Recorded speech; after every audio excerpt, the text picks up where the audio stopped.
Oh, sweet. All right. How are we doing, ladies and gentlemen? Welcome to another very special episode of Paddy and the Yank podcast. All right, Padre, how you doing? I feel good. I know you do, baby. I'm excited about today's podcast. I'm excited too, so much I couldn't sleep last night. I wanted to finish the whole season before I went to bed. Man. So, just a little quick plug before we get going today.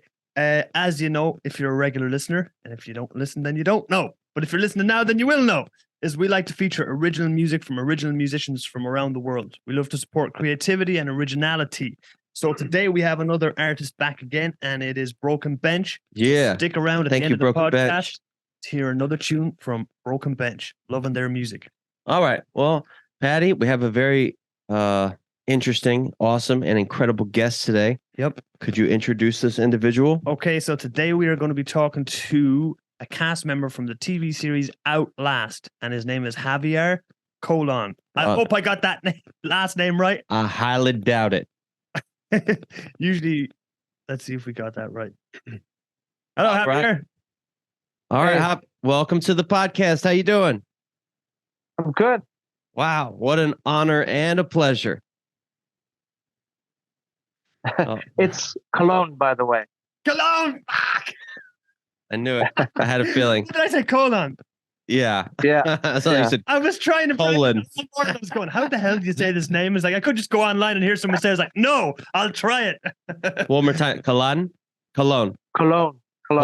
So kind of like the Cologne. Yeah, exactly like that. Yeah. Ah, got you. Javier Colon, that name would be a Spanish origin or Hispanic? Yeah, Cologne would be what in English would be Columbus. So Cristobal Colon, Christopher Columbus. Oh damn! Okay. Wow. We've been ripping Christopher Columbus on this podcast a lot in the early episodes. So now we're actually talking to Christopher Columbus. Are you kidding me? Well, he's Jose, right? We don't know if we're related, but I definitely have the adventurous spirit. Yeah, that much is clear, man. That's much is sure. clear. So, as anyone that's listening, that we just finished watching the TV series Outlast, which you were a member on. And before we even could get that far, real quick, could one of you two provide us with a synopsis of what the show was? So, Outlast was supposed to be getting a group of 16 people divided into 4 teams and dropping them in Alaska with very minimal gear and virtually no rules for the chance to win $1 million by being the last team standing. And all hell broke loose. I mean, that's when me and my girlfriend watched the show. We're like, oh man, this looks good. We like survival shows. We like this kind of thing. And we're like, oh, this would be good. And then we thought early on, okay, they're not showing a whole lot of survival stuff here. But you were our favorite guy from the beginning because we were like, okay, if you could pick someone, someone's team to be on, who would you pick? And we were like, probably that Javier guy because he just seems very level-headed. You were giving out orders at the start to people. I was like, he was giving them out in a fine way, and I would take them orders because he seems like he knows what he's doing. You weren't being condescending. You weren't being like, hey, what do you do? Why aren't you doing it? You were like, man, I got the experience. I think this is how we should do it. And I would have been like, yeah, I would follow this guy's orders. And I'm not a law-abiding citizen. I don't take orders too well, but that's good because I try to explain to people who sometimes say, "Oh, you were bossy," or you were not very nice. Well, you got to understand, it's a survival mentality. So we're dropped out there with very little. You got to take all your pride and you put it aside because we got to survive. So if you're not doing something that needs to be done, somebody in the team should be able to tell you, and you shouldn't 100%. get offended by it. That's because it's about surviving. So. That's what I got off you early on, and I was like, I'll be cool. Like Brian, your teammate Brian, we'll get into that in a minute, but I felt you guys matched up very well because he understood that as well. I thought that too. Was he the older gentleman? Yeah, Brian was 58 years old. Okay, because by the end of the first episode, it was just you two, right? Yeah, that was really quick. We had 2 young guys, a 28-year-old and I think a 33-year-old. And my God, did they drop so quick? Why do you think they dropped so fast? Well, Well, I guess you probably know. Yeah. Corey he was a model, literally. Like he worked in New York and on runways and stuff. Shit. He had no body fat. He had zero body fat. I gained 30 pounds just to go out there in the woods because I knew it was going to be cold. So I just ate massive amounts and got fat. That was a Corey question I had was no going to body ask fat you to later keep on. him warm. Go. Yeah. Yeah. And then the other guy, Wow. Timothy actually got most of his survival experience from watching reality survival shows. So that was unfortunate, but that's not going to cut it. He found himself on one. Yeah. Yeah. So let's rewind and take it back to the start a little bit. And can I ask you, okay, when did you first hear about the show Outlast, and kind of bring us up to you getting on the show and then arriving in Alaska? This was pretty weird, but I was just sitting I live in a camper full time. So I was in my camper, and I live off the grid with solar panels. I'm like a hermit in the woods. I love And so my dream life. I was scrolling through Instagram and I see this advertisement, and it says, do you have what it takes to outlast other people in Alaska? We're looking for cast members for a new survival series, unlike any other survival show ever. And I looked at it and I said, okay, what's the requirements? And it said just submit a short video. It didn't say how long. It just said submitted video. So I thought, okay. I got outside of my camper.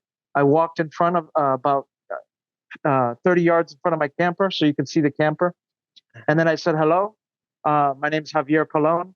And when I don't live on 4 wheels, I live on 2 wheels, and I ride my bicycle around the world. So if you're looking for a guy who has a lot of experience and many interesting stories to tell, look me up. That's all I said. 47 seconds. I sent it in, and within 12 hours, I got a phone call the next day, and I thought it was a telemarketer. They're like, hello, is this Javier? And I go, yeah, what do you want? What are you selling? And she's like, no, I'm not selling anything. I got your video. And I was thinking, video? What the hell? Was I drunk? Did I, send a video to somebody? I was like, oh my God. Who did I send a video to? And then she said, no, it's your Outlast application. And I went, I just submitted that. And she goes, yeah, and I love your video. Can we have an interview? So we ended up chatting for an hour and a half. And she goes, okay, we were only supposed to talk for 30 minutes. But she goes, I love talking to you. We need to get more interviews. I said, okay. 4 months later, we kept talking. And then in August, it was getting close to a decision. They were going to pick the final candidates for the show. And I thought, well, I need to get in shape. So I got on my bicycle and I took off for a 2,500 mile journey to get in shape and try and just get stronger. And then on that trip, the main guy, Grant, the guy is the producer and the creator of the show. Yep. He wanted to interview me. So I said, okay, let's schedule a date. And they said that 8 o'clock tomorrow morning is good. And I went, great. So I woke up at 5 a.m. I was in the woods and I had to ride for 3 hours to get out of the woods, find a cafe. And then I connected to Wi-Fi and I had a meeting. And Grant goes, are you in front of your bike on the side of the road? I said, yeah. I was sleeping in the woods and I just came out to talk to you. And he goes, you're actually on a bike trip right now? I said, yeah. He goes, oh shit, I think you're on the show, man. I was going to say, he's like, man, we just fucking what? Yeah. Wow. Holy hell. So that's how it happened. So once you got confirmed for the show, what happened then? Like, did they fly you out to Alaska? Did you get told anything? What was the crack then? This shit was so vague. I mean, I get really creative. So I was thinking, they're going to kidnap me. This can't be a real show. I was thinking, this is sex trafficking. I'm going to fly there, and then they're going to make me a gimp and tie me up. I thought, because they didn't give me any details. They said, here's a ticket. Get on the plane, and this is all you're allowed to take with you. Basically, the clothes on your back. So I'm like, I called my mom, and I'm like, Mom, I might get kidnapped. I don't know what's gonna happen. Damn. So I fly into Alaska, and that the moment I realized it was real was when there was a woman from production holding a sign, and then I saw a bunch of other people, and they were cast members. And I go, oh my God, okay, they can't kidnap all 16 of us. So at least if it was just just me and like one person, I would have ran away. But So that was very vague, very cloak and daggers, like told you basically yeah, nothing. really, it was so shocking. I thought I just felt that like it wasn't. I needed more information, and they wouldn't give it to me. And so we went in there not knowing anything. Man, and when you landed in the airport, you seen other cast members. Did you guys chit chat at all? Did people mingle? I mean, you know these are going to be competitors on a show. Yeah. So I knew, and of all the cast members, I kind of had the feeling that there'd be a possibility that I would have a tremendous amount more experience than them, and that ended up being true. So I knew if they Google searched my name, they would be able to find all the thousands of images I have on Instagram and my videos on YouTube, and they could see all the adventures I've done. And I didn't want them to do that. So of all the cast members, I didn't even tell people my first name. People were like, hello, I'm Paul. And I said, nope, I'm not talking to anybody. And it was weird. They thought it was weird, but I'm like, this is my only strategy is not letting them know how much I know. So that's pretty interesting because in the show, the one dude came to he didn't come to your campsite, but he went to another campsite to play the mental game where he was like, I already caught a fish, I already caught a bird, and it essentially just trying to fuck with their heads. But you were doing it right from the get-go, huh? Yeah, well, basically the less they knew about me and what I could do, what gave them more. I tried to mind fuck them, basically. Let them know as little as possible about what I could do, because then that'll mean they're in their campsite just thinking, what's he doing? What are they doing? I don't understand it. And that's exactly what happened. Me and Brian were rocking it, and everybody else was shocked that the two of us were actually surviving easily from day 3. And just that's what it seemed like. So okay, so you guys all meet up in the airport, and then what happens? Did they brief you, right? Did you know in Alaska where you were going? Did you know, right, we're going to this certain area? No, they didn't tell us anything, nothing. So we just went to a hotel, and that we had to do a quarantine for COVID. Mm-hmm. So they actually flew out 20 people. There were 4 alternates, and one guy of all the cast members, he actually had to go home because he was COVID confirmed. They tested him. And so he was out, and then they had to make the final decision. And even when we did a group shot, we didn't know who was going to be on the show and who was going to go home. So we took that group shot with different people. They kept on moving people around and taking different pictures. So we were thinking, well, oh shit. I mean, which one of us is not going to make the final cut? And then they finally told us, and there was a hurricane passed through, so that we had to extend our stay in the hotel a little bit longer. And basically, we weren't allowed to leave the room. So they were. We had a couple floors, and we were all on different floors. And then we had some production people. If they saw us, they said, "What are you doing? Get back in your room." And we're like, "Oh, okay." So we were allowed to eat whatever we wanted. So I ordered in everything. Man. I was just ordering food. I wasn't even hungry. I was just stuffing it just to get a few more pounds. Wow. And then we went to a float plane, and we flew off in a couple different float planes, and we flew into this little area, and we actually didn't know where we were flying to. We get off that float plane, get onto a small little boat, and then go out to where they drop us off. And we still had no idea where we were. Holy hell. And then did they tell you, like, because it seemed like, okay, that there wasn't really many rules, and I want to ask you something about that later in particular, but did they give you a briefing, like, you can't kill this animal, there's bears, like, that was something we were curious about, like, what time of year was it, and was there a chance of there being bears in the area? Oh yeah, so there are bears in the area.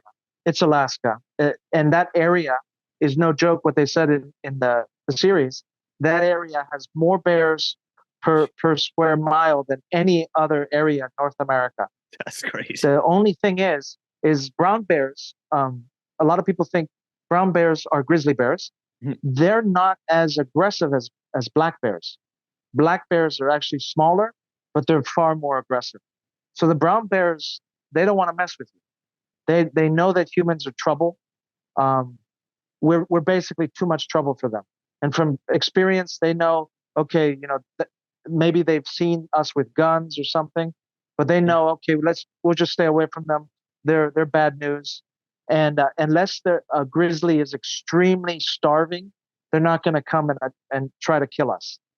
At that time of year, they're stuffed on fish. So they're trying to eat easy things. They'll eat a dead carcass. They'll eat, dead berries, dead fish. But there's no reason for them to try and expend energy and take down one of us. Okay. But they were walking around the campsite.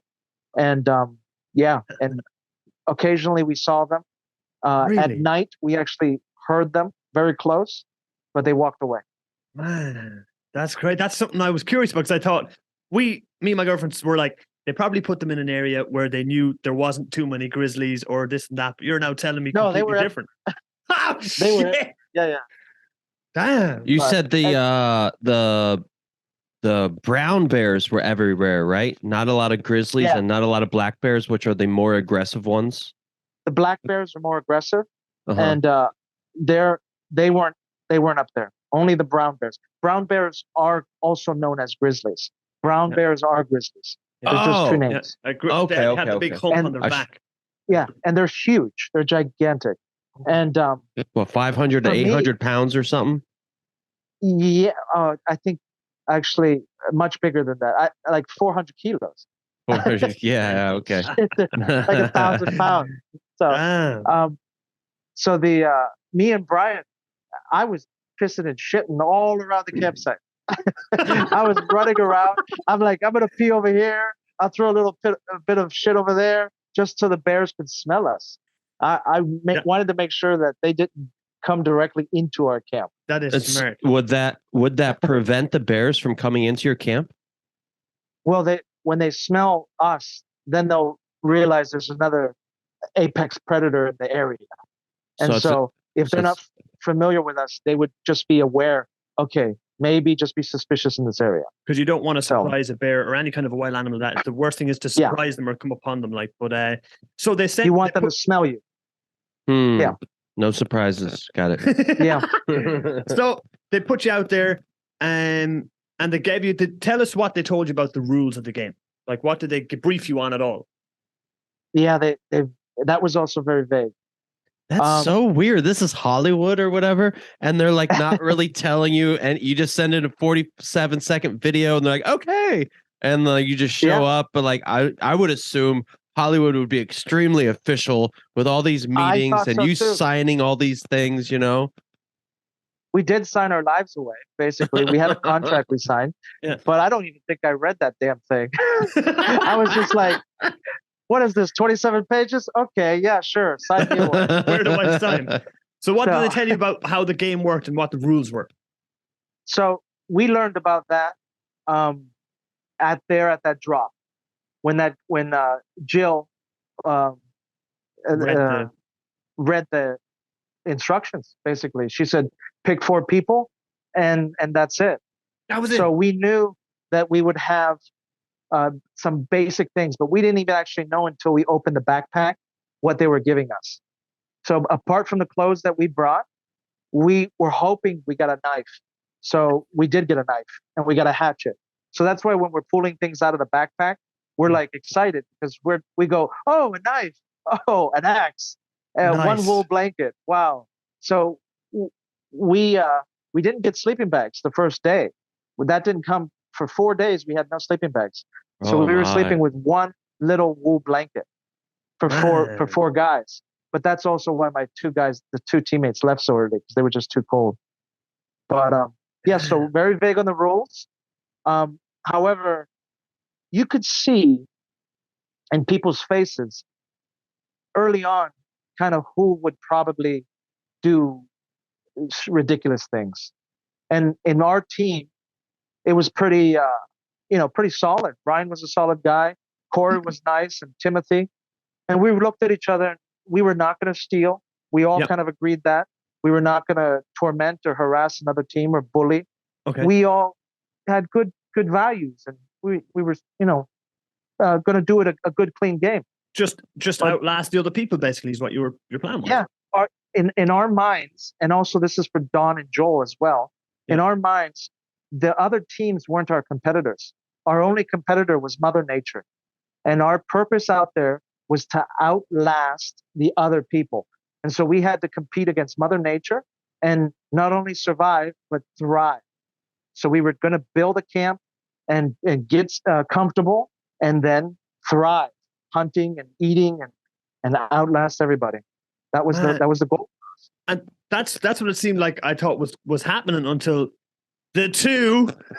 Well, there was the three. Yeah. I guess you could count. What's his name? Justin was part of that too. Justin, yeah. I felt he was going along kind of in a way. Like the women were influencing him quite a bit in that, from what I've Yeah. seen on TV, anyways. But Jill and Amber, they started throwing gasoline on the fires here, and it all started with. Can you tell us what happened? Like they went and they stole sleeping bags. Yeah. So on the fourth day, we got a drop, and that's the drop that had the sleeping bags, and it also had raft materials to build the raft. Mm-hmm. So we suddenly had a challenge. We had to build a raft and go to that island to get crab pots. Yep. And so, what you see in the series, you miss a lot of my concern, is because at that moment it's just me and Brian, only the two of us. Yep. And so I didn't want to. It was so dangerous to lose my teammate. If Brian fell in the river, I would lose him, and that was it. I'd have to either find another team or I'm done. Yeah. And I told Brian, I don't want you getting in the river. And as a survivalist, I would never get in the water. Never. Okay. There's no reason for me to get in that water. I was not starving. I didn't even give a shit about the crabs. Yeah. I said, we need to stay dry. That's the most critical thing we have to do out here. And we're eating plenty of mussels from the beach. So I didn't even want to build the raft and do the challenge. But Brian really wanted to. He said, we got to do this. And so I said, well, let's walk down to the island, because I'm a cyclist. So I ride my bicycle, and on the road, I scan the roadways left and right. And sometimes I find all sorts of things. I find telephones. A girlfriend gets in an argument. She throws the guy's wallet out of the car. Yeah. I found wallets. I found energy bars, everything. So I'm scanning the riverbanks as we're going out in the boat. Yeah. And I noticed that there was the island was there, and the guy, the captain of the boat, it's a tiny little boat. Mm-hmm. He went the long way to the right around the island. He didn't take the short straight shot. And so I made a mental note, and I thought the water's really shallow there. That's why he's taking this little boat around the long way around the island. Okay. And so when the challenge was to go to that island, I thought, you know what? I bet you that's really shallow. We could walk there. And so Brian and I walked 2 miles. We got in front of the island, and then Brian wanted that raft. He said, we got to go. I made the raft real quick. He got in, but the tide was going out so strong, it pulled him right back to the shore. But as it was doing that, it was 2 feet of water. And I went, oh my God, it's getting lower. And then it actually went completely out, and it was a land bridge. And me and Brian saw the land bridge in front of us. And I went, son of a bitch, we're going to walk across and get the crab pots. Yeah. But it was getting dark. And one rule we did have was we had to be in our camps by dark, because the bears came out, and it was impossible to see. That's the rule according to the show? Well, that was for our safety. And the rules that supersede the show was we're in a national park. So there were park rangers there. And the park ranger did not allow anybody out after dark. So when the sun sets, you got to be in your campsite. Okay. That's a general safety. So we didn't have time to go to the island, because they said you're going to have to go to the island, search for the crab pots, and it's going to be dark and you're not going to be able to get back. Yeah. So we had to leave that and go back up. So that's the first time we actually met Alpha Team. is on our hike down to that island, we came across Justin building his raft really slowly. And the girls were, the girls were pissed off. So the girls were irritated. They come out and they say hello, and I see them, and me and Brian look at them, and they looked different. Mm-hmm. They just didn't look, just like normal people. They looked like lunatics. Yeah. And Lord of the Flies. Yeah. Oh yeah. Yeah. Oh yeah. It started already. So the girls and Justin, they come up with a suggestion of an alliance, and they say, why don't, if you get to the island first, why don't you steal all the pots so that the other teams can't use them? And me and Brian look at each other, and we're not really liking that idea, but from experience, you keep your friends close, but you keep your enemies closer. Yeah. So I thought, okay, let's just nod our heads, keep them happy, and get the hell out of here. Mm-hmm. So we walked away, and I immediately look at Brian, and I said, Brian, there's no reason for us to steal all the crab pots. Let the other people have crabs. I don't give a shit. Yeah. I said, let's just take one pot, and that's plenty. And I'm not taking any more crab pots than our own. And Brian agreed. So we went down there. We did that thing I just said earlier. Yeah. And then on our way back up, I told the ladies, I said, hey, Jill and Amber, we didn't make it to the island, but guess what? There's a fucking land bridge there. You could walk to the goddamn island. There's no need for the raft. Yeah. And so that is how Jill and Amber learned that. And so I told them, because we didn't have watches, but we were guessing the time. Yeah. So I was guessing that it was about 5:30 where the sun starts to set down. Yeah. I said, so low tide was at 5:30. That means at 5:30 in the morning, you're going to be able to cross at low tide. They didn't leave and cross at low tide at 5:30. They went and crossed about 8 o'clock. So that's why they got stuck in the water and got wet on their way back. But that's how that happened. What that's was that? A low tide stays a low tide for 12 hours? It's not completely. The lowest point of the tide would be 5:30. Uh-huh. So at the lowest point, you have a good hour of that. And then it starts to come back. And each hour, it starts to increase. Okay. So the lowest, I think 16 feet, it dropped. Man, because wow. Also in the show, it made it look like Jill figured out that you could walk across to the island. Now you're telling us that you actually told them that you were the ones that figured out first. Yeah. Because she's like, hang on a second, Amber. I reckon that you can walk across. It's bullshit. If you ask Jill, Jill thinks she invented everything, and on social media she's claiming to be this. She's claimed to be Mother Teresa of the woods. So she's so freaking just crazy. That was crazy, you could already tell when you first kind of interacted with them. You met them. How could you see other teams from your location if you walked to the shore? Because I noticed the team that won it. Was it Delta team that won it?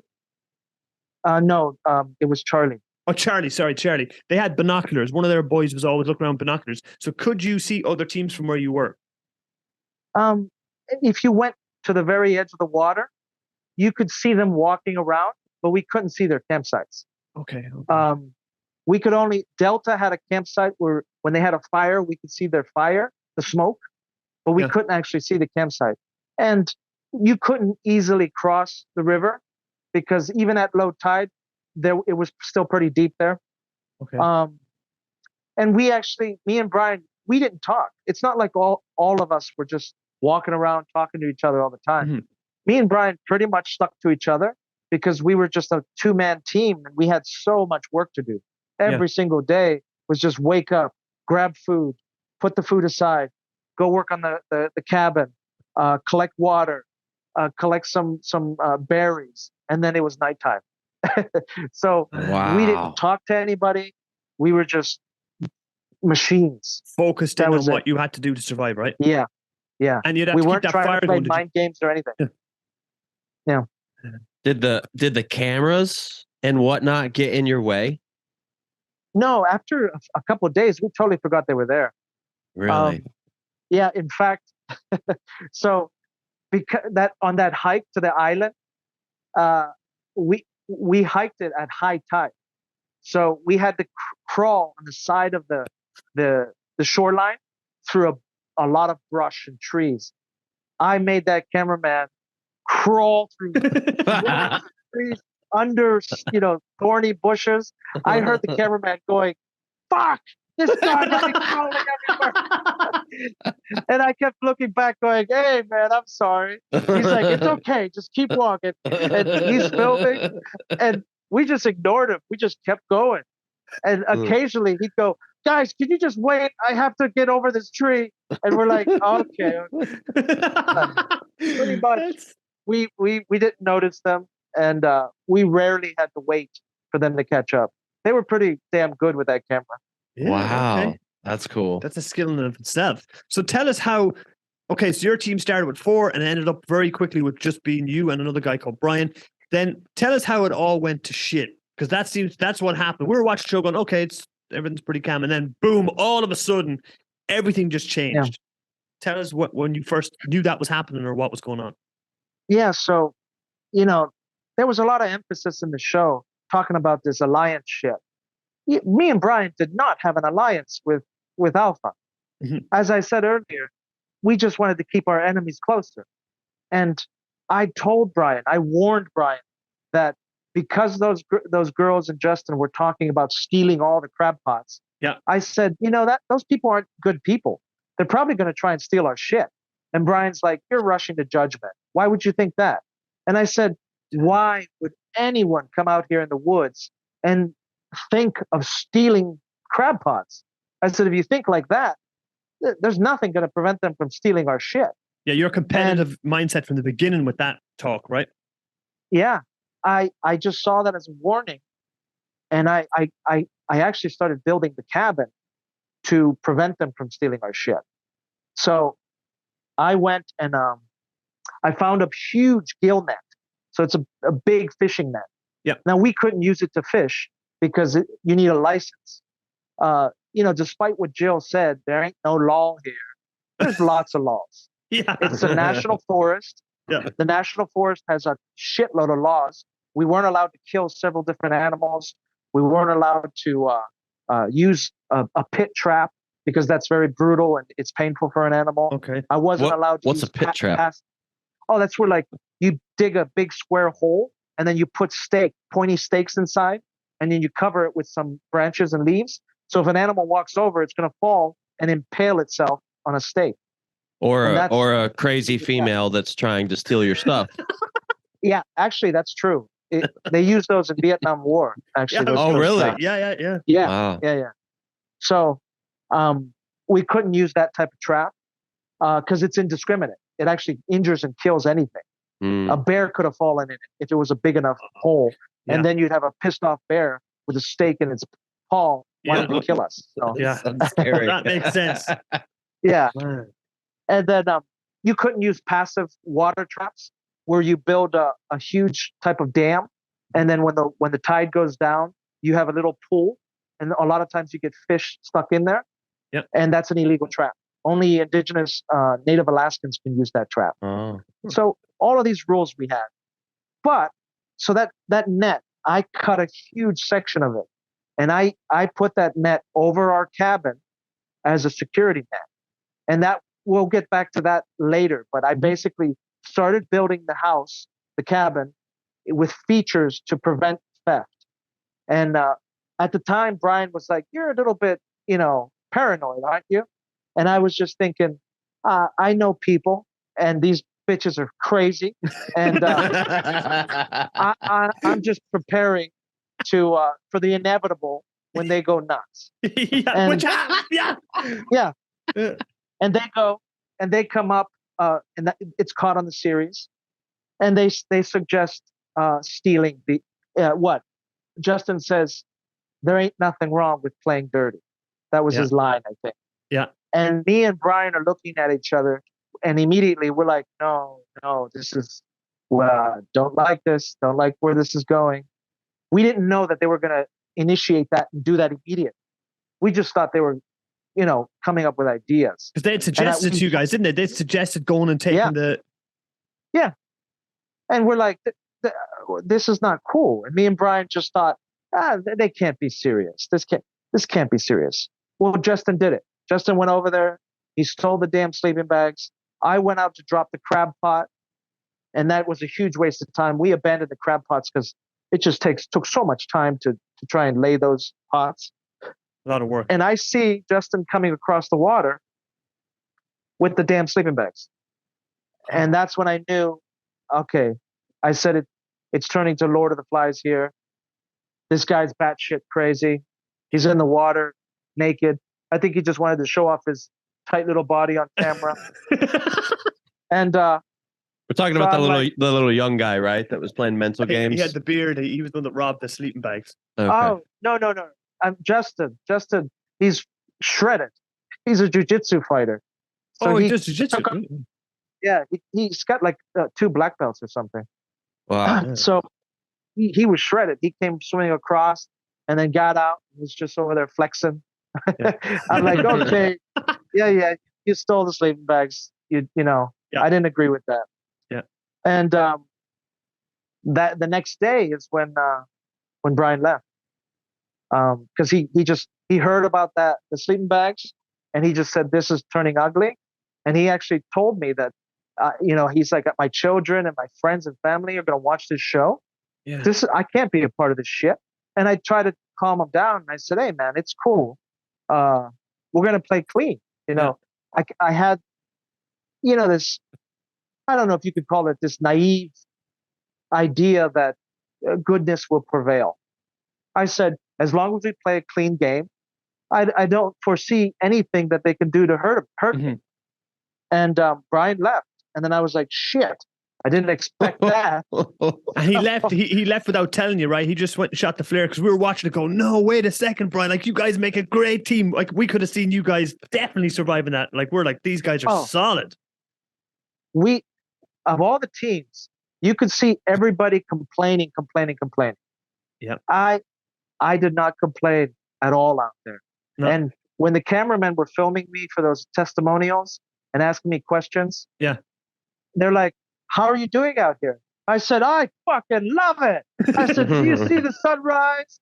I tell you guys, I was such a hippie out there. I was just talking about the rainbow and the trees and the fresh snow. And I even had to stop and look at myself and go, oh, I'm too much of a fucking hippie, man. This is crazy. I go, this is weird as shit. In your element, man. In your element. Wow. So they flew us out there on float planes, man. I think all in all, I mean, they had to probably, if I would have done that myself, it would have been like a $15,000, $20,000 trip with all the expenses and everything. So I had a free trip and I was loving it. Wow. So Brian fired his flare and he left. And then when did you find out? You got up in the morning and you just seen he was gone, or what? Yeah, he was gone. And then a helicopter was coming. So it dropped the little box, the little thing. And then I went down to the beach and I looked at it. And then it's that little box and that little message. And I was pissed. I was really pissed. They didn't show everything I said, but I was swearing a lot. I was like, Brian, I was so pissed because we were so strong. All the other guys I don't understand what they were eating. Every morning, me and Brian would get up and go down to the beach. And no joke, we were eating 2 to 3 pounds each of mussels every single day. That's a lot. Yeah. The other guys, serious protein. Yeah. The other guys, me and Brian were on the beach for 2 or 3 hours every morning collecting mussels. And I did not see the other guys collecting as many mussels as we were. So I was very confused as to what they were eating. And from the looks of it in the show, they were literally starving to death out there. They weren't eating anything. But me and Brian were eating. We shat every day. I know it sounds weird, but in a survival situation, you got to make sure that you're shitting, you're pissing every day. If you're not shitting and pissing, you got something wrong. And you could drink a tea. Angie had to leave. She didn't shit for 24 days. 24 days. 24 days. Oh my God. You could have a rupture in your intestines and you could get septic and die. That's some serious stuff. Because, go on. because you're full of shit. You're literally full of shit. Like Jill. What would cause you to stop shitting? Well, the stress. So if you're not used to being in a type of environment like that, or putting yourself in a very stressful situation, your body will seize up, and your O-ring just closes over there, and it won't open. So they were not passing anything. Jill was also full of shit. She didn't shit for 3 weeks. So Justin told me that. Yeah. So I wonder if she was. Were these the girls that went berserk? Jill went berserk. Now we, so- ladies and gentlemen, we know how important it is to take a shit every She day. was literally full of shit and going crazy. So we went, and there's teas you can take. Like, lingonberry? That's a Swedish berry? No. Lingonberry. Lincolnberry? Lingon. Lingon. Okay. Lingon. Okay. It's a little red berry. I think there was cloudberries out there. Basically, if you have problems, you could eat a lot of these berries, and you will vacate your bowels. It works pretty quickly. So you're not supposed to eat too many, but if you do have problems, you eat a lot of them, and you'll go to the bathroom. There's a lot of different roots and teas out there that are good for your stomach, good for your nerves, and the other teams that didn't use them, they didn't know about them. But me and Brian were drinking lots of. These are the things you don't see. This is very drinking dangerous. tea every This is day. very dangerous territory, right? Like trying to find the right berries and roots and not the wrong ones. Yeah, actually, yeah. So with the mushrooms, we did eat a lot of mushrooms. But after the first week, we pretty much destroyed all the winter chanterelles in the whole area. We ate them all. And then the other mushrooms that were there were dangerous, and you could die if you eat those mushrooms. There's a lot of berries out there. So if you don't know the right berries, yeah, those berries are they're going to make you vomit, and they could kill you too. Mm-hmm. But there were 3 or 4 different berries that were edible. A lot of blueberries. We ate all those in the first 2 weeks. They were gone. Just hundreds of blueberries, and then potentially thousands. I don't know, but we just ate them. And then the other berries, the cloudberries and lingonberry, they were out there in abundance, and so those are vitamin C. Those are a lot of nutrients that you were getting. We were drinking Devil's Club tea, which is kind of like a drug. If you take massive amounts of it, it's almost like a sedative. It really makes you relax. Nice. Wait, Yeah. Devil's Drug Tea? Devil's Club. It's a stalk that has a lot of spikes in it. And if you touch it with your bare hand, the spikes kind of burn your skin. So you have to grab it with a leather glove and scrape off all the spikes. And then you cut the stalk, you open it up and take the insides out, put it in a cup, boil that water, and you'll get a strong tea. And you drink that, and it actually just takes you down a little bit. Oh, really man, relaxes. that's what I'm talking about. Like I would have been on your team all day. Like sounds like a Valium or something like that. Yeah, kind of. If you take it in high concentrations, it'll knock you out. No wonder you guys seem so chilled and so comfortable in your environment. Yeah. You're eating all these blueberries. You got the muscles every day. You got a serious shelter. You're drinking tea that fucking chills you out. It was fun, man. That's why I was so pissed when Brian left, and it was purely on a moral basis. It's because we were rocking it. Other teams were cracking, and we could see that because we could see what Alpha was doing, desperate attempts to stay in the game. Jill said herself, I don't want to stay out here for weeks. Why don't we just speed up the process? Yeah. And that's only a desperate person who needs to do that. Someone that's uncomfortable. She needed to shit for 3 weeks. Yeah, exactly. So when Brian left, you were by yourself. We were watching the show going, okay, the only rule of the show that we know from being a viewer is that you cannot win the show by yourself. So if all your teammates are gone and you're left by yourself, you have to either find another team that'll take you in, or you have to shoot your flare and leave the game. So we're like, what the fuck is Javier going to do now? We were like, fucking what? So you went and talked to 2 other, I can't remember their names. Delta. Because there was only 2 of those. They're the ones that got their sleeping bags taken, right? Yeah. So Don and Joel They got their sleeping bags taken. And before the sleeping bags were stolen, Joel actually crossed over the river.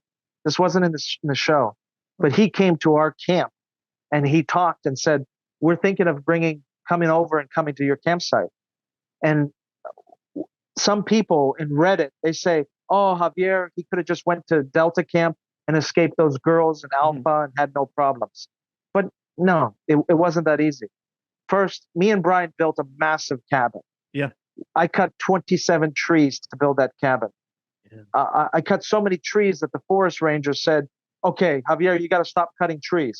He said, "You have plenty of trees. Don't cut any more." And I'm like, "I just need like 20 more. I want to build a second level." And he's like, no more trees. So the forest ranger did come out and check. So I stopped cutting trees, but we had a nice cabin. Not only that, but we had fresh water coming out of a spring right next to us. We had deer trail was right near the cabin. And in the early morning, deer came down, stopped, and looked at us and kept walking. But we weren't at the point yet where we could hunt because we had to finish the cabin and we had to prepare and get ready if we butchered an animal not to waste the meat. So we wanted to be sure that if we killed a deer, that I'd be able to put the deer away from us when we slept, for bears. Yeah. And also we'd be able to prep the meat and preserve it as long as possible. But we weren't at that point yet. Also behind us, there was a lot of trout in a river, a little small river that emptied out to the big river. So when Joel saw that, our location was better than Delta's. Our cabin was huge, and I had a raised bed, a wooden platform that all four of us could sleep. So they liked our campsite, and Joel and Dawn wanted to come to the campsite. They were concerned about Alpha, but really my plan, because I said, "Guys, I have a plan, and when you come over, we're just going to walk to the campsite and take the sleeping bags." You said, that's the plan. Said on the show, you have a plan. And then I was like, what is the plan? And then they didn't continue anyways. We were like, what is the plan? Was to take the sleeping bags back? Yeah. We were just going to walk into their campsite, go directly into their little shithole camp because they didn't build a camp. They had tarps just hanging from the tree branches. They didn't actually build a structure. We were just going to grab them because one of the rules, obviously, was you can't hit another contestant. Yeah. That's still illegal. Yeah. You cannot attack someone. That's still illegal. So we were just going to walk in and take the bags, like taking, disciplining little dumb, misbehaving children, and walk back to the camp. And so when I told that to Dawn and Joel, they said, "Well, they're not gonna like that."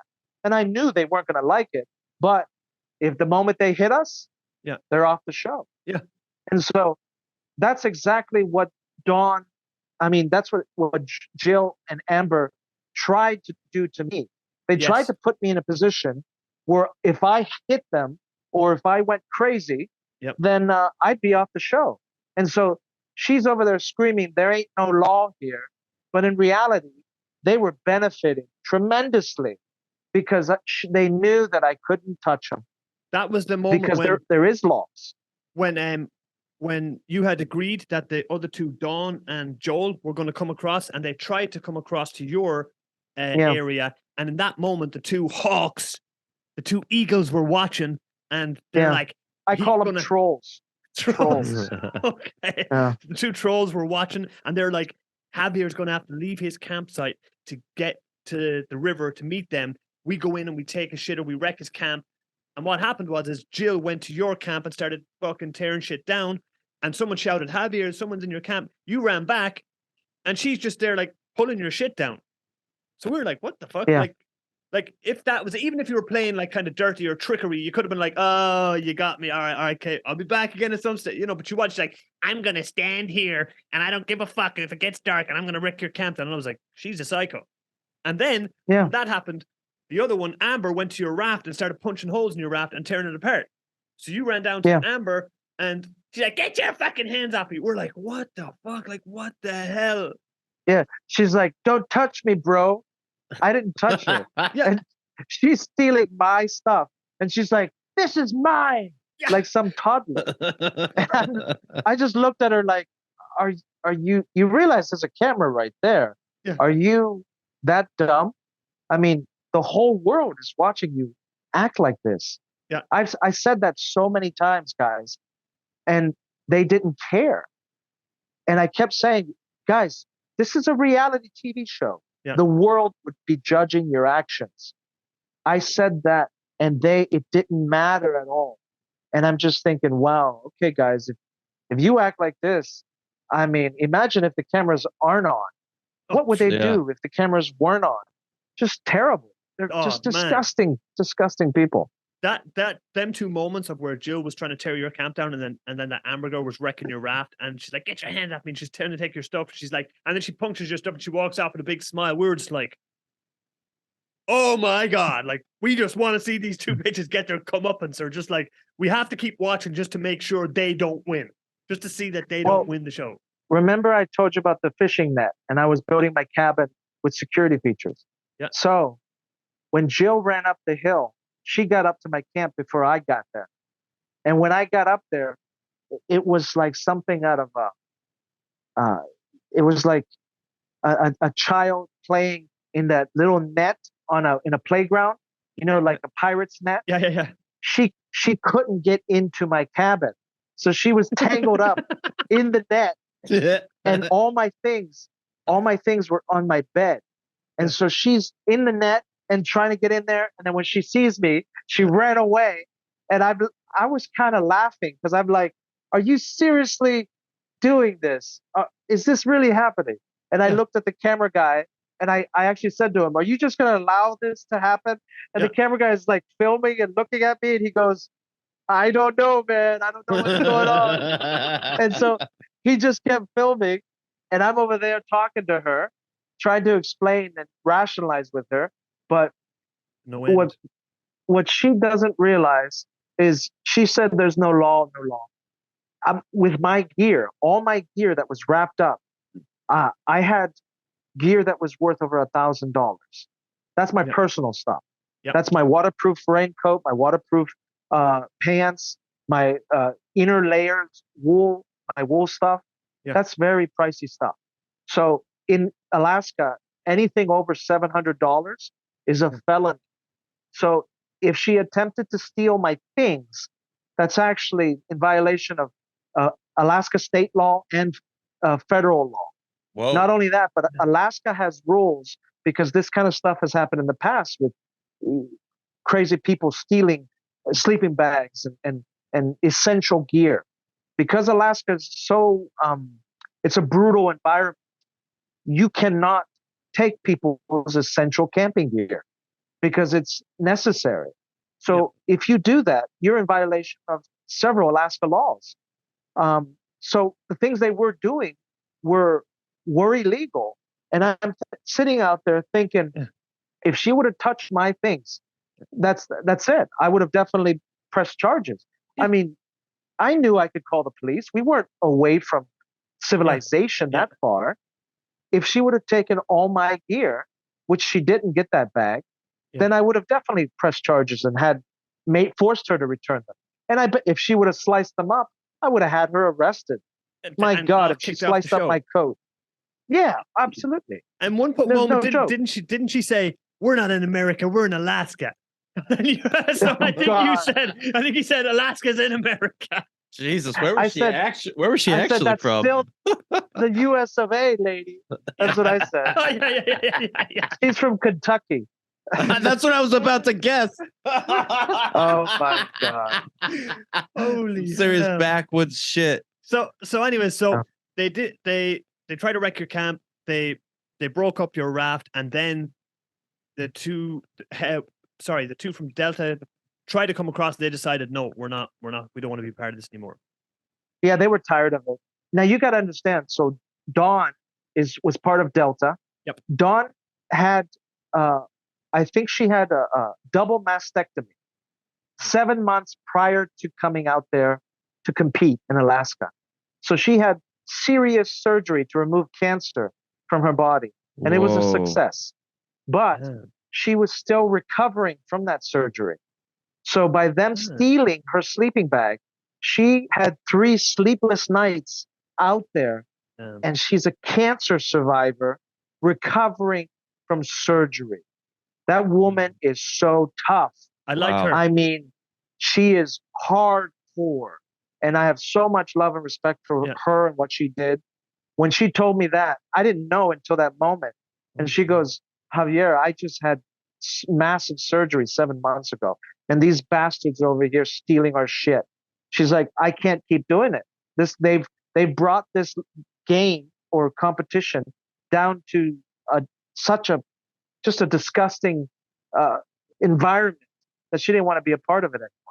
And again, they didn't show you any of this dialogue on the show. They didn't show a lot of this dialogue between the cast members on the show, which I thought was interesting. You're telling us a lot of stuff that we never seen on the show like that. We didn't know that about her at all. But I liked her attitude. There was a guy, Paul. He ended up winning the show with one of the teams. But when he left their camp, the way she stormed across into there, I just liked her attitude off the bat. I was like, she's not being a bitch at all. She's just like, she feels she was wrong. I liked her. I liked her from the get-go. Yeah. I'm disappointed when they decided. People say that she might have been rough, but she knows her shit.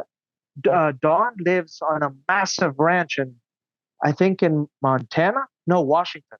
Oh, yeah. That's a lot of country out there. So she helps, give birth to calves, and she takes care of cows and shit. Yeah. She's a tough woman. She knows her stuff. So that's a strong woman butting heads with another, stubborn guy like Paul. Yeah. And so I think that's why he left. I think they were butting heads too much. Okay. But I'm okay with a strong woman. You do your shit. Yeah. I'm good at some things. I could learn from you. It would have been great. We would have made a great team. Yeah. We would have had mutual respect for everybody, and we all have our own skills, and we would have just been cheerleaders for all of us, each of us. So when they decided not to join your team and they shot their flares and they left the show, it's like, right, Javier's by himself now. Your only option was to go to, what was it, Team Delta? Charlie. Sorry. I'm sorry. So just to recap a little bit, these two girls, Dawn and... No, there's a guy, Dawn and Joel. Oh, Dawn and Joel. They were coming to join, and then the other two crazies, they interrupted whatever, stopped it, and then they just gave up. The two that were trying to join you, they just gave up. Yeah, well, it got so crazy that everybody just had to take a break. Yeah. So they production said, everybody calm the hell down. No shit. Wow. Yeah, let's take a break. Wow. So we took a break, and the girls went back to their campsite because they really couldn't do anything more. Yeah. They couldn't. I grabbed all my shit and put it on my back. So I had my backpack with my valuable shit. Yeah. And whatever was at the campsite was just a cabin, and she couldn't do anything more to the cabin. She took a few things from it, but nothing serious. And then obviously Amber was just over there pouting messing up my raft. She couldn't do more, so she walked away. Yeah. And then I couldn't join forces with Dawn and Joel, so the only option I had was to either go try and join Alpha, the idiots who just attacked me, or go and cross the river or hike around the river, and then go join Charlie or ask to join. So you had to... if you noticed, Justin wasn't around when the girls were attacking my campsite. Mm-hmm. And I talked to Justin after the show. I mean, just recently when the show came out. Yep. And Justin told me that he didn't agree with their plan. He didn't want to come and attack me. So he stayed at his campsite. He didn't seem like a terrible guy, to be honest. I know he took the sleeping bags, but he didn't seem that bad-minded. I mean, I did think he made a bad choice on the sleeping bags. Yeah. But he is a guy I'd have a beer with. He's cool. We've chatted a bit. And then I decided, well, they didn't show all the cabins, but Brian and our cabin was the biggest. Yeah. And we spent so much time on it. And I was thinking of that story of the grasshopper and the ant, and how winter was coming and the grasshopper was jumping around and partying, and the ant was building his cabin. And then when winter came, the grasshopper came begging to the aunt, can I come in because I don't have a house to stay in and winter's here? Yeah. And the aunt was nice and gracious and let the grasshopper in. Yeah. And I thought that these bitches ain't coming in my cabin. So I busted my ass off with Brian making this cabin. And I am not going to leave them a perfect camp because they were living in a mud pit with tarps and no structure at all. And it's what you see under a bridge in a large city, like a homeless encampment. And I thought, no, you are not going to come over here and live and sleep in my bed and under my roof. Yeah. So I burned that bitch down. So before you made your exit to try to become a part of the charity team, you burnt your fucking cabin just so they wouldn't be able to just come over. We're so glad you've done that as well. Oh my God. Yeah, it was it felt good too. I built it and I brought it down. And it was fun. I was laughing my ass off doing it. And all the guys filming it, it was like, I wish we had beers because everybody in the woods was screaming. I lit that thing on fire, and everyone was like, "Oh my God!" They're like, "This is so cool," and I was like, "Yeah."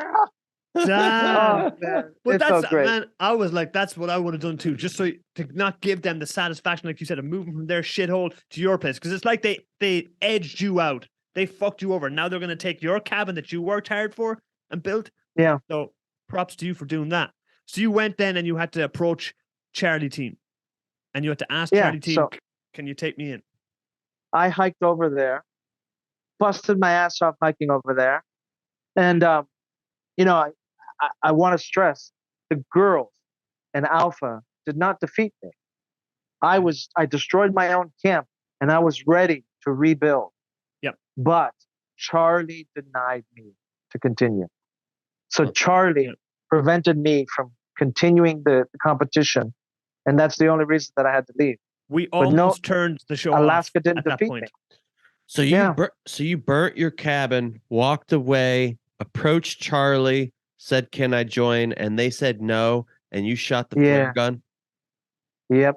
You're like, "There's no way I can survive on my own." No, it's not that. You can't. You have to be part of a team. Oh, you had to be You in a have to be team. part of a team. Yeah. I could you were totally ousted survive on out. my own. Yeah, right. Exactly. I had all my gear. I burnt my shit down. I could have cut more trees down and built a new cabin, and I would have been fine alone. But this wasn't an alone competition. It was a team competition. That's, I think, what made it interesting. That made the show kind of interesting. And when you went to approach Charlie team and asked them, I thought your request was kind of, what would I say, honorable, or it was honest. I was like, they're going to take him in like this for sure. But I think the reason that they didn't is because that Paul guy was on their team, and that Paul guy had made an agreement with Jill.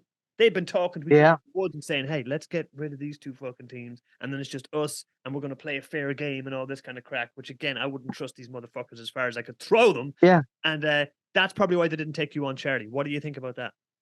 Absolutely, I agree. It does appear now. I don't know if you noticed it, but when I approached Charlie camp, it was Paul, Angie, and Seth, and they were standing, and then Nick was sitting down. He didn't stand up. I thought for the whole time that Nick didn't like me. Okay. I thought Nick is the reason I didn't get on that team. And then I saw the show. Yeah. And Nick actually said, "That is the most amazing story I've ever heard." Nick actually wanted me on the team. Yep. Seth wanted me on the team. Angie wanted me on the team. But Paul was like, no, no, no. So I agree. Paul was in cahoots with Jill. Yep. And you could obviously see that because when they denied me, they immediately tried to invite crazy ass over. We were just like, what the hell? Yeah. That was just messed up. Yeah. I think these were just elements of the show that made it great, I think, in the way shit like that was happening. It's like, you were invested in it and you were engaged in watching it going, what the fuck? They just made Javier burn his own place down and they fucked him over. And now this team is not taking him in, but they want that bitch? Are you kidding me? We're like, no way. Yeah. Like, so that's what kept a lot of people watching this show, I think, was those elements of it. So you shot your flare because charity team wouldn't take you in. Tell us what happened after that. Oh, they picked me up and they took me to a big boat, which was a couple miles downriver. Yeah. They gave me tea and cookies, and I just started pounding the tea and cookies. Yeah. And then they gave me a medical evaluation, and the doctor on the boat was like, "Now, calm down. You haven't eaten very well for a lot of weeks." Yeah. And I looked at her like, "You don't really know me." I said, "I do this all the time." And she's like, "Excuse me?" I go, "I travel the world on my bicycle and survive." I said, "I'm going to have beers immediately when I get back to the hotel." And she's like, "No, you can't do that." She's like, "You shouldn't eat big food. You shouldn't eat heavy food." And I'm like, "Okay, yeah, that's not happening. I'm going to have fried fish and French fries and beer." So she checked my blood sugar and everything. And she goes, you're okay." She's like, "You were eating well?" I said, "Yeah, I was eating well. I'm perfectly fine." And she goes, "Okay." So then I get on a bigger boat and they take me to the Cuna, the village, and I check into a hotel. They wanted to get me out of there immediately on a plane like the next day. And I said, "Guys, no. I was sleeping out in the woods for 21 days. I got to wash all my clothes. I'm going to take a lot of baths and then just lay in bed naked for a day and not do anything." Yeah. And so I stayed for maybe 2 or 3 days in the hotel. And then that night I immediately went to the hotel bar and I was just drinking beers with local people and talking and shit. But no, I was fine. I lost 40 pounds on the show. So I gained 30 pounds to get on the show. And then I lost 40. Wow. And I was perfectly fine. That was smart because, again, when I was watching the show, I said to my girlfriend, I said, if I knew I was going on this fucking show, I said, I would eat like a motherfucker. I would try to fatten up. I would eat everything to gain a load of fat because you know you're going to be out there for a while, foraging and barely eating. So you're going to start burning body fat. Whereas if you're lean and add some muscle, you're going to start burning that muscle first and it's going to fuck you up. So that was a smart plan. So I would probably survive in the wild longer than you because he's fidgety and high energy. So I think he burns calories faster than the average person. But me, I put on weight really easy, really fast. Yeah. So you definitely be the first one to go. No, hey, look. But because he's fidgety, you might be sleeping cozy and he'll be stabbing you and cooking your leg to eat it. I have no problem with the cold and roughing it. Like I drove across Canada one time and I was camping in the snow, -11 snow, and it's like some guys like, "Do you want some wood for your fire?" And I was like, "What fire? The fucking snow is fucking 2 foot, 3 foot high." But I was perfectly fine with that. The problem for me would be lack of sleep at all. I'm not good if I have lack of sleep, but the rain, the roughing it and stuff that I grew up in Ireland, man, in the west of Ireland where it fucking rains. Oh yeah. So the problem for me would be, actually, I was going to say, I lived in Alaska in 2011, and I remember I was in 1 week of 24 hours a day, 7 days, rain, constant. And the only other time that I've ever experienced that was in Galway. Oh, really? Wind I lived there. Rain, constant. And I was like, shit. You had to go to the pub completely wet, and then you'd come back from the pub completely wet. And you're like, no. I'm wet all the time. This is just wind everywhere. It was crazy. No way. So you spent time I lived in Galway City in Ireland for about 4 years. Oh, yeah. Well, I've gone to St. Paddy's like 3 times. I just love to go. And I do a lot of beer tours. Okay. I really have gone to hundreds of breweries around the world. And I like whiskey and Guinness. Holy hell. Wow. So how did you like Galway City in Ireland? Yeah, it was nice and small, and it's a bitch to ride bicycle around. Yeah. Because of the wind. But it was nice. Holy hell. So I've got one other question for you about the show. When did you find out who had won the show? Because post-production, it goes into post-production after they record, and it seems like you don't know what's going on as it's happening, of course, because you're not watching it as it's finished. So when did you find out who had won the show, and how did you find out who'd won the show? I had to watch it like you guys. I just found out. I binge watched. I was in Vietnam when it came out. So 3 weeks ago, I was in Vietnam, and it came out, and I just binge watched it. And since I was 15 hours ahead, people started like commenting and sending me mails immediately on Instagram. Yep. And I didn't sleep for like 4 days. I actually read every email. So I read every message and I try to respond to everybody. Awesome. And I went from I had 1,800 followers on Instagram, and now I have 10,700 in 3 weeks. So it's still steadily growing. But all of those people pretty much wrote me a message, and I responded to every one of those messages. Damn. So kudos to you. So it's been fun, exciting. I put a link on there for people to buy me a beer, and a lot of people have bought me beers. Really? So I'm like, sweet, this is great. So on your Instagram page, can you tell us your Instagram? But give us a little plug. Give us your Instagram page and tell us. So I have TikTok, YouTube, and Instagram, and it's all Hungry Guy on a Bicycle. Hungry Guy. And then I also have hungryguyonAbicycle.com. And if you go to my webpage, there's not much, but it tells a little story about my experiences and who I am. Okay. There's a link there that you can buy me a beer if you think I did good. Yeah. And then on my Instagram, there's 3,000, there's over 3,500 videos and photos of trips around the world. I've been cycling for 16 years around the world. That's something. Could we get you on the podcast again for another chat about that? Because that's like a whole separate thing I would love to talk to you about. Would you be cool with that? Yeah, That's how I got my survival experiences. I didn't ask any of the questions I wanted to ask. I wanted to get. I wanted to just ask you today, like, all about the show and your experience on the show. But then when I found out about all your cycling around the world and stuff, I was like, man, I'd love to do 2 podcasts with this guy and just strictly talk about that. So would you be cool coming on another time and talking strictly about that? Yeah. Yeah, absolutely. And me and Brian, my teammate, we're buddies.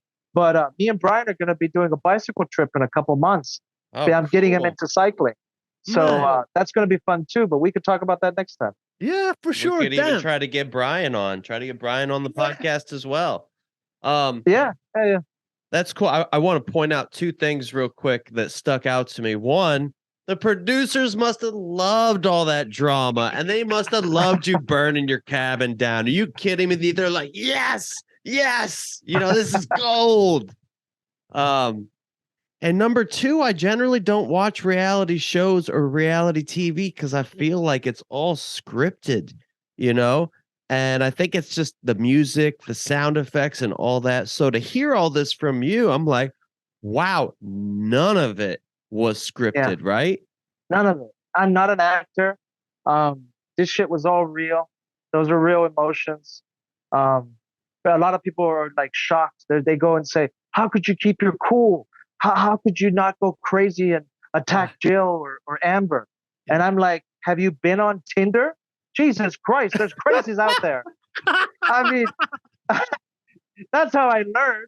I'm like, try to go on a Tinder date and then have a Jill be across the table from you. Oh my God. I said fish, not chicken. And you're like, oh my God, calm down. Shit. So that's how I kept my cool, man. Damn. Right on. So what did you think? I mean, when you watched the show, you said you only watched it like 3 weeks ago when you were in Vietnam, and you seen that it came down to Jill and Amber against Charlie Camp. What were you thinking? We were like, I hope these bitches don't win. Yeah, it felt great to see them lose. And it felt incredibly disturbing to see their insanity go even more with Poopgate. When they were like, did you fart? And Justin's like, yeah. And they go, well, why'd you lie about it? And I was it was just like, whoa, what's going on here? And Justin's like, I shat myself. I shat myself and I had to change my pants. And you're like, do you have to get this guy to say this shit on TV? He was having diarrhea and he was throwing up and all that. And then they were like, I left my gloves on my bag in a particular way. Didn't you see that, Amber? And he's like, yeah, I saw that. Okay, so if we come back and they're moved, that means he's been in our shit and we'll know about it. Oh yeah, God damn it. They were just like going off the rails. They came back and like, just bitch face. Justin, they're like, Yeah. you were in our shit. Why? And like, he's just like, what? Like, what the fuck? Like, he's sick as fuck. And then when he decides to leave them and be like, fuck this, I'm out of here. These are crazy. They're talking to the cameras going, I've never felt so betrayed in all my life. Hi, this son of a bitch. He's alive. And they're like, these guys need psych and they were evaluations. saying, he's cheating. He's cheating. If you guys, they sent a message to Charlie Camp, and they're like, if you guys want to play that game, like the morality police now? They just attacked me and tried to steal my shit. And then they're crying about Justin cheating. It was just makes no sense. And then at the end, when they were crying at the very, very end, and they're like, the universe told us we would win. I'm like, you were talking to Beelzebub, and Satan was telling you were going to win. You were not talking to the universe. Jesus Christ. Oh my God. She's like, we were the underdogs, and I guess the underdogs only win in the movies. This isn't a movie. I was like, my God. What the hell? I was like, man, these guys need to be psych evaluated immediately after the show, like just like, taken away to a padded cell or something. And I don't mean to be talking shit about anybody in a bad way, but just seeing that, it was like, I don't know, Johnny Depp's ex-wife, maybe Amber Heard, might be probably good friends with these guys. She seemed to be in the same kind of world as them. Yeah, they do. And guys, honestly, I was going to take it cool and not be, not be too harsh about my opinion on them. But these two ladies are just pushing this entirely different narrative. They're trying to do any YouTube podcast, whatever. They're telling lies about what happened. They're trying to twist the story. And so, you know what? If you're not going to take responsibility for your actions, they truly were that horrible.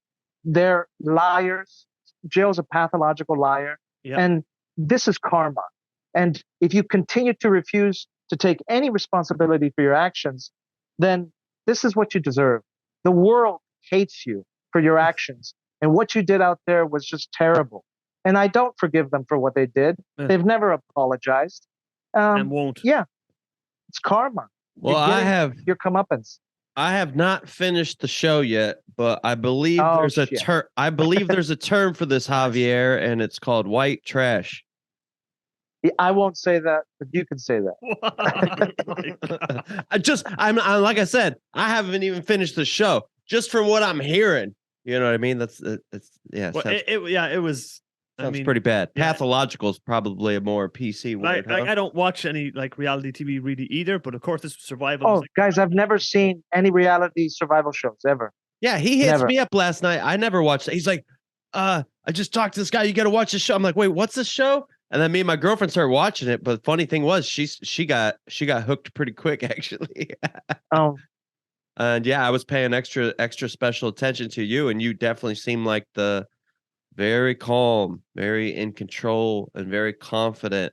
And then you see this younger cat complaining about micromanaging, and it's like, well, you clearly just don't even want to be here, and you also don't want to do any work, and you just don't like being told what to do. I'm glad you saw that. Good. Yeah, for sure. That's when you said you knew who wasn't going to laugh. That's why I said at the start people might have thought Javier was being bossy, but I was like, what's this guy whining about? It's like this Javier obviously seems like he's got more knowledge and knows what the hell he's talking about. I would have been like, yeah, sure. What do you want me to do? Yeah. How are we going to survive? Absolutely. No problem. Yep. You know what I mean? So yeah, I didn't get that off of that at all. Anyways, Javier, we're going to have to leave it there for right now. Yeah, I was actually running out of battery. I'm trying to plug in. No worries. Good timing. It was brilliant talking to you, and we will definitely chat to you again. We love to support original music and original artists from around the world. It's just what we like to do with this podcast. And today we've got a musician called Broken Bench, and it's like a Danish Taiwanese outfit. So this song at the end of the podcast is called "The Cat Doesn't Believe Me." Oof. All right. Thanks for listening, everybody. Cheers.